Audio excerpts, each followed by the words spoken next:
Assalamualaikum warahmatullahi taala wabarakatuh. Alhamdulillah wassalatu wassalamu ala Rasulillah wa ala alihi wa sahbihi wa man wala amma ba'. Untuk pelajaran akidah tahun 3 pada hari ini, murid-murid buka pada muka surat 52. 52. Kita akan belajar sambungan daripada pelajaran 4, sifat Allah Taala mukhalafatuhu lil hawadis. Kalau sebelum ni kita belajar dalil nak kalau sebelum ni kita belajar sifat mukhalafatul hawadis ni, pengertian dia, dalil naqli, kemudian dalil aqli, hukum, dan pada hari ini kita akan belajar berkaitan sifat Allah Taala mukhalafatul hawadis ni, iaitu kesan mempercayai sifat mukhalafatuhu lil hawadis. Apa maksud mukhalafatuhu lil hawadis? Kita ulang kaji balik. Mukhalafatuhu lil hawadis itu maksudnya Allah tidak sama, Allah tidak serupa dengan segala yang baru, tak sama dengan makhluk. Itulah sifat mukhalafatuhu lil hawadis. Jadi hari ini kita nak belajar apa yang kita akan dapat, iaitu kesan apabila kita mempercayai sifat mukhalafatuhu lil hawadis. Yang pertama, mengakui kelemahan diri. Kita mengakuilah kelemahan diri kita. Jadi Allah Ta'ala tu dia maha kuat, dia boleh menciptakan segalanya, sedangkan kita ni lemah. Yang kedua, saling membantu sesama manusia. Jadi bila kita percaya Allah Ta'ala itu yang menciptakan kita, jadi Allah Ta'ala kuat, kita ni lemah, kita perlulah membantu, saling membantu di antara satu sama lain. Nombor 3, tidak sombong sesama manusia. Tak perlu sombong sebab kita ni makhluk Allah semua sama sahaja. Kan, buat apa kita nak sombong? Yang keempat, mengakui kehebatan Allah Subhanahu wa taala. Iaitu kita mengakui kehebatan Allah Taala yang telah menciptakan kita. Yang kelima, apa kesan dia? Tidak mensyirikkan Allah Subhanahu wa taala. Jadi yang kelima ni, kita takkanlah nak syirikkan Allah, kerana kita tahu Allah Taala yang jadikan kita. Allah itu sebagai Tuhan kita. Yang keenam, mengharapkan pertolongan Allah Subhanahu wa taala. Jadi bila kita percaya sifat Allah Taala ni yang maha kuasa, yang tidak sama dengan makhluk. Makhluk ni lemah. Jadi kita nak minta tolong pada yang kuat. Yang kuat siapa dia? Allah. Jadi kita minta tolonglah kepada Allah Subhanahu wa taala.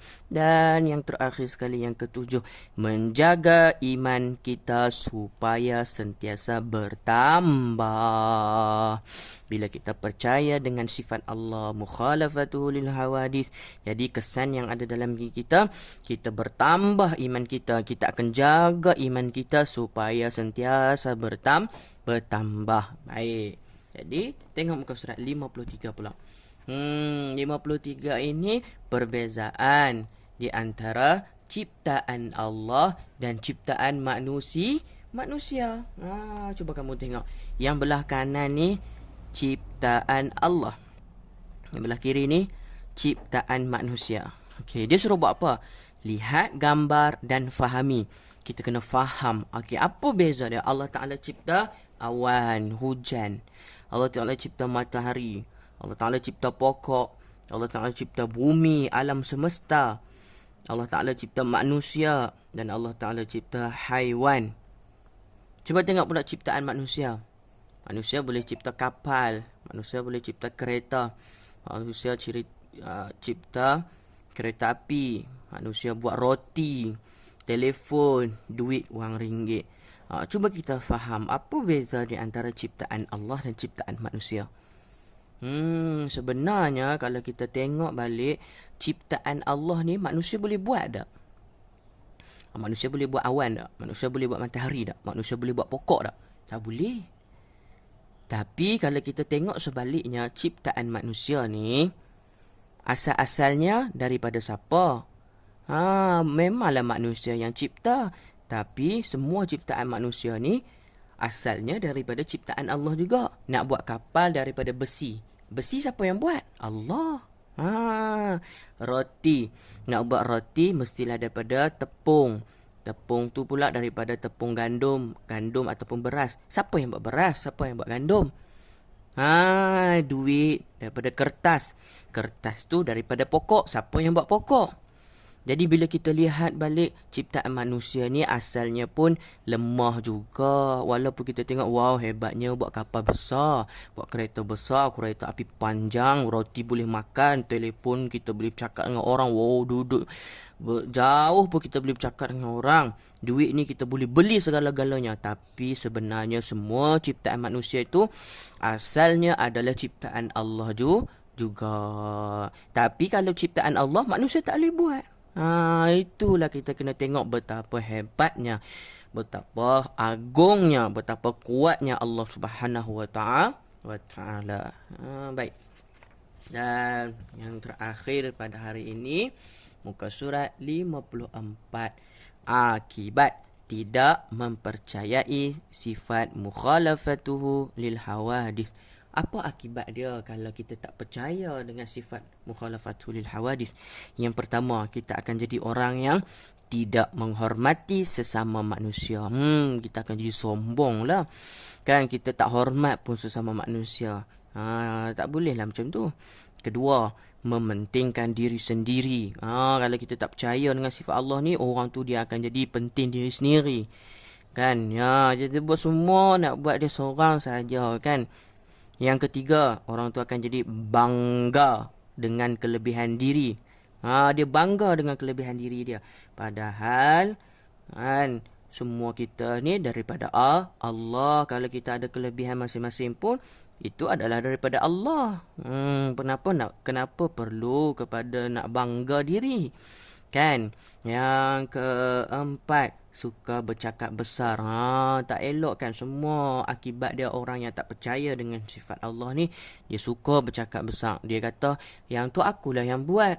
Kan, roti ni akulah yang buat. Sedangkan semua yang dia buat tu juga, bahan-bahan yang dia buat tu juga ambil daripada ciptaan Allah juga. Dia tak mengaku tentang kebesaran Allah. Cakap besar. Dan yang terakhir sekali, tinggi diri. Tinggi diri ni lebih kurang macam sombong lah. Tinggi diri, dia sombong, dia berasa dia hebat, dia berasa dia tinggi daripada orang lain.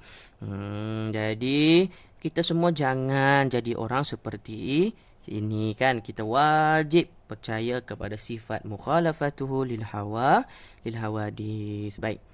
Untuk latihan, buka pada buku Aqidah Kafah Aktiviti muka surat 35. Tandakan right pada pernyataan yang betul dan pangkal pada pernyataan yang salah. Kemudian latihan muka surat 37. Sesuaikan yang mana satu kesan mempercayai sifat mukhalafatul hawadis dan yang mana satu akibat tidak mempercayai sifat mukhalafatul hawadis seperti yang kita dah belajar tadi. Jadi kamu sesuaikan. Dan latihan yang ketiga muka surat 39, jawab soalan di bawah. Wallahu alam. Assalamualaikum warahmatullahi wabarakatuh.